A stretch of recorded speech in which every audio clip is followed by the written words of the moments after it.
Bonjour et bienvenue à notre méditation. Aujourd'hui, c'est le 17 août. Je continue alors de méditer dans Apocalypse chapitre 1, verset 16. Il tenait dans sa main droite 7 étoiles. De sa bouche sortait une épée aiguë à 2 tranchants, et son visage était comme le soleil lorsqu'il brille dans toute sa force. Donc nous avons médité dans les 2 premières parties de ce verset, et aujourd'hui je voudrais finir le verset en méditant sur la 3e partie. Donc la première nous dit qu'il tenait dans sa main les 7 étoiles. C'est expliqué dans le texte plus tard que les étoiles, ce sont les messagers des églises, les responsables des églises locales auxquelles cette lettre a été envoyée. Et nous avons vu qu'il vaut mieux être dans les mains du Seigneur que être un astre, une étoile perdue dans l'espace, qui ne fait partie d'aucune constellation, de rien du tout, d'aucune galaxie, et qui est complètement seule, perdue. Ici, nous avons le contrôle que le Christ a de son Église.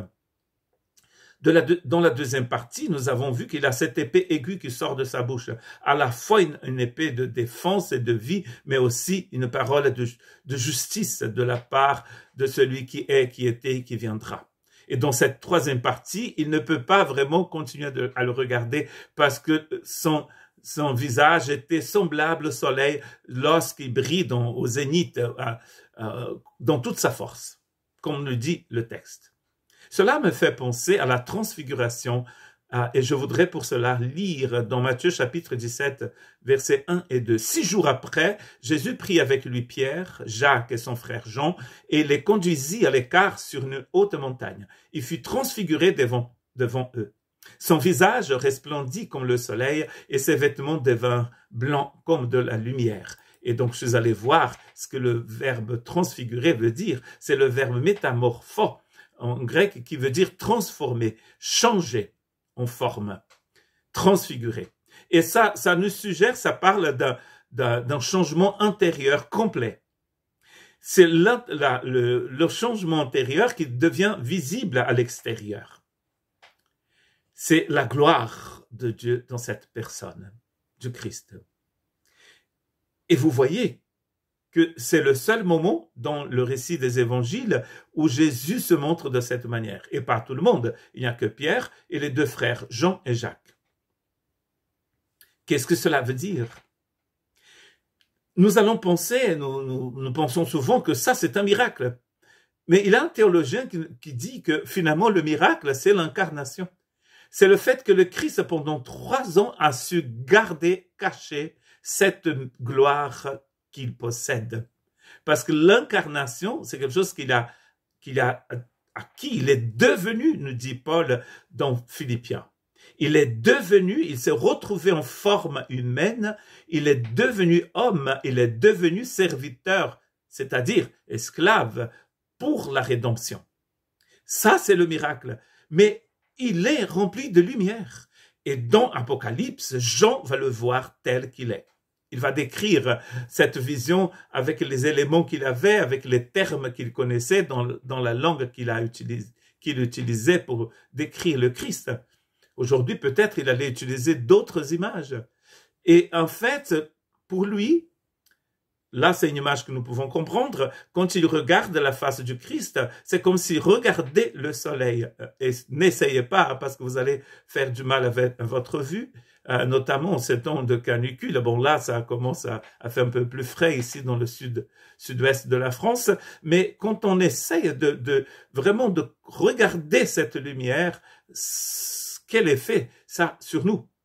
Quel effet la lumière de Dieu a eu sur les prophètes quand ils ont contemplé la gloire de Dieu? Ésaïe, dans Ésaïe chapitre 6, le prophète Ésaïe, quand il a contemplé la gloire de Dieu dans le temple, il ne dit pas « Oh, que je suis spirituel, j'ai le don de vision ». Il y a des gens qui disent qu'ils ont le don de vision. Qu'est-ce que je suis spirituel? J'ai vu la gloire de Dieu, alléluia. Et il va témoigner de cela partout, il va écrire des livres, le jour où je contemplais la gloire du Seigneur. Est-ce que Ésaïe a fait cela? Non, il a dit, ah, je suis perdu. J'ai contemplé la gloire du Seigneur. Et en plus, il dit, je suis impur, mes lèvres sont impures. En contemplant cette gloire, il a vu sa misère. Ça, c'est très intéressant pour vous et moi aujourd'hui, de savoir que quand on contemple la gloire de Jésus, nous sommes transfigurés aussi, nous dit Paul dans Corinthiens, transformés de gloire en gloire. C'est pour cela peut-être, sûrement, j'imagine, que Dieu se manifeste ainsi, pour que nous puissions être changés. Dieu n'est pas dans l'histoire du feu d'artifice juste pour montrer, je veux vous montrer comme je suis glorieux et magnifique. Dieu n'est pas comme ça. Ça, c'est très être humain, c'est chute, ça, c'est péché. Nous avons envie que les gens nous voient et tout ça. Non, Dieu n'est pas comme ça. Il a toujours un but. Pourquoi est-ce qu'il se transformait, se montrait vraiment tel qu'il est à Pierre, Jean et Jacques? Il a sûrement un but. Et quand vous lisez tout le chapitre 17 de Matthieu, il me semble que dans Luc, c'est le chapitre 9, vous allez comprendre pourquoi. Lisez les évangiles et vous allez voir tout ce que Jésus fait a un but précis. Et notamment, on sait bien que comme Pierre, Jean, Jacques et les autres, ce sont ses disciples. Ses disciples. Et donc, il est en train d'enseigner des choses importantes avec cette transfiguration. Et c'est exactement pareil dans le livre d'Apocalypse. Il se montre comme cela, pas parce que les gens puissent l'applaudir. Quand on vient au culte, quand on est dans les moments de culte ensemble et quand nous adorons le Seigneur, nous ne pouvons pas oublier la gloire de ce Seigneur. Nous ne sommes pas devant n'importe qui. Vous comprenez ce que je veux dire? Quel genre d'attitude j'ai quand je suis devant un Christ glorieux comme le nôtre? Que Dieu vous bénisse.